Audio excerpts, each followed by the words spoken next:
Just to give you a kind of a brief overview of the TAMS tree application system, it will be very familiar to those of you who have made applications under TAMS2 because we're using the existing application platform. So those who have made applications previously on TAMS2 should have no difficulty.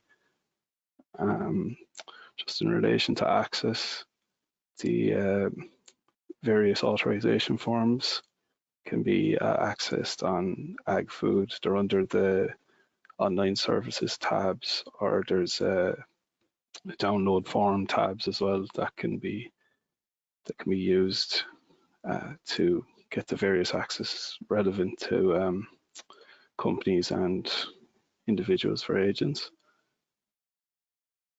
Just some common errors that we've already encountered with the solar scheme for people trying to get access. So if a client or agent association is not in place at the time of application, you need to go to the website and go to those tabs to get the relevant access. And same with the companies not having the correct links.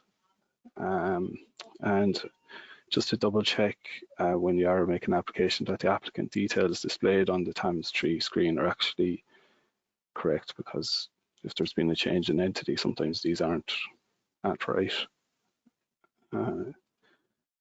So just to actually access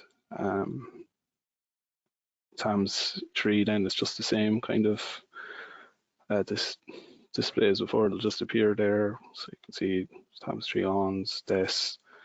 That's kind of self-explanatory. So you just go into whichever TAMS tree scheme you're wanting to apply for, the relevant one. You just go into that. Then you'd be, you wouldn't actually see this screen first. You see a welcome screen, which kind of contains the various clients that an agent would have. So there'd be a list of clients then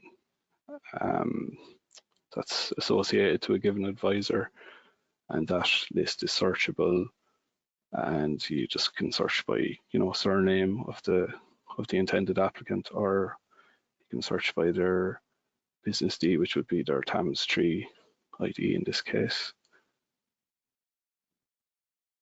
Oh, sorry. And yeah, once you key in, or once you find the relevant business ID, you click on that, and that should bring up the screen that's displayed here, which would have their TAMS ID and their address. And then you click on this button here to start making an application.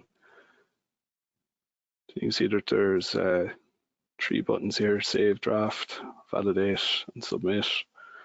So the save draft just saves any data that you've input. The validate application saves all data input and applies kind of background checks. There's system checks, or it validates, just making sure everything is correct for that given application. And then the submit application saves, validates, and submits it to us. Once an application has been submitted, an applicant or an advisor can no longer make any amendments to that application. So take care to only submit an application when you're certain it's finalized and in good time before any relevant closing date. So there is various layers of validations that have been built into the system to reduce errors and prompt the user for information.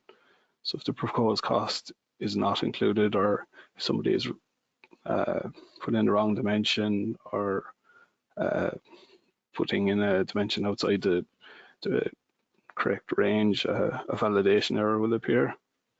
A validation error would have to be resolved before an application could be validated. And there's kind of 2 types of error messages. So you'd have a warning or an information message. So a warning is a red kind of X, and you can't go any further until you resolve one of those errors. Just to say as well, it's the same procedure as TAMS2. You just add an investment by clicking the add investment tab, and then you go through the given sub-investment, whatever sub-investment you want to add, you click from a drop-down list, and then they will have the same sort of icon, the identical icons to what was in TAMS 2 for planning permission or drawings or whatever it is given to specific investment that's been applied for.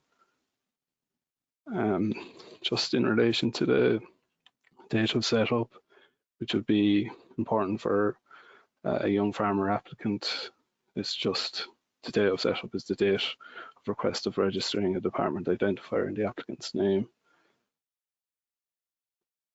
And it should be noted that where a DAFM partnership is dissolved, to contact the partnership section in Dublin.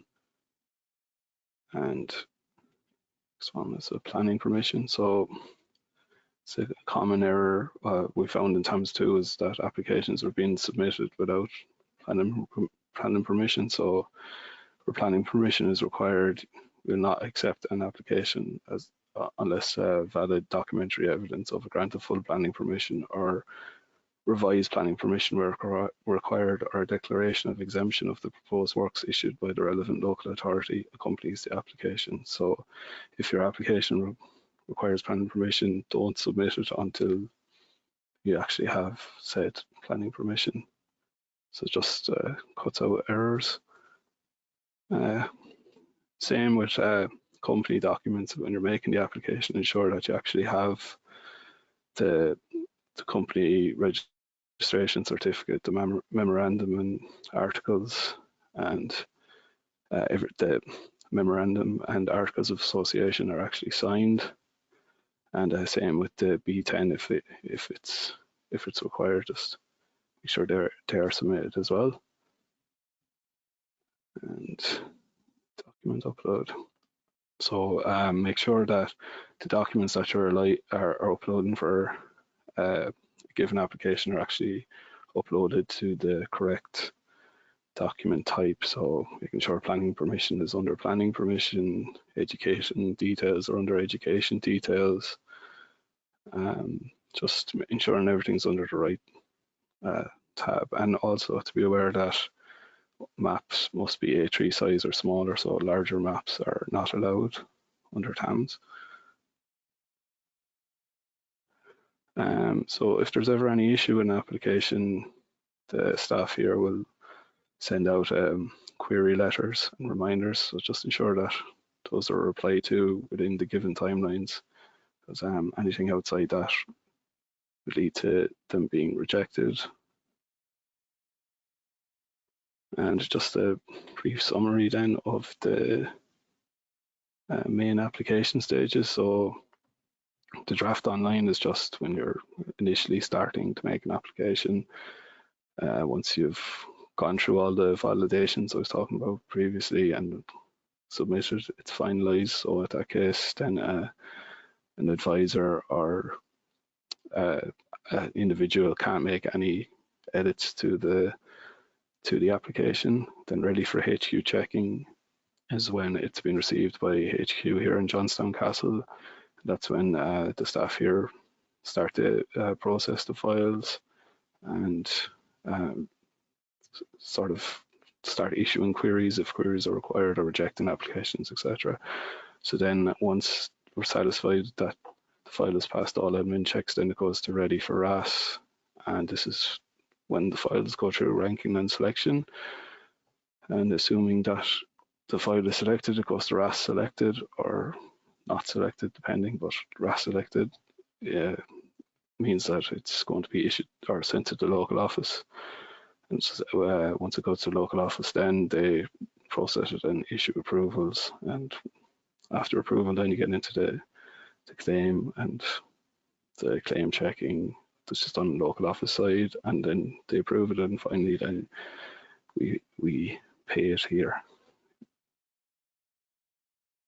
And just this was a very kind of short overview of the application procedure, but if you actually go to the TAMS 3 link, it gives very detailed messages for all those validations, all the tabs. It gives you a step-by-step under the user manual, so you'll see exactly what needs to be done in a literal step-by-step piece. And there's loads of information there, like you have the details for the marking sheets, the terms and conditions for the schemes that are open, and the reference cost and all, and details about the investments that Robert was talking about there previously.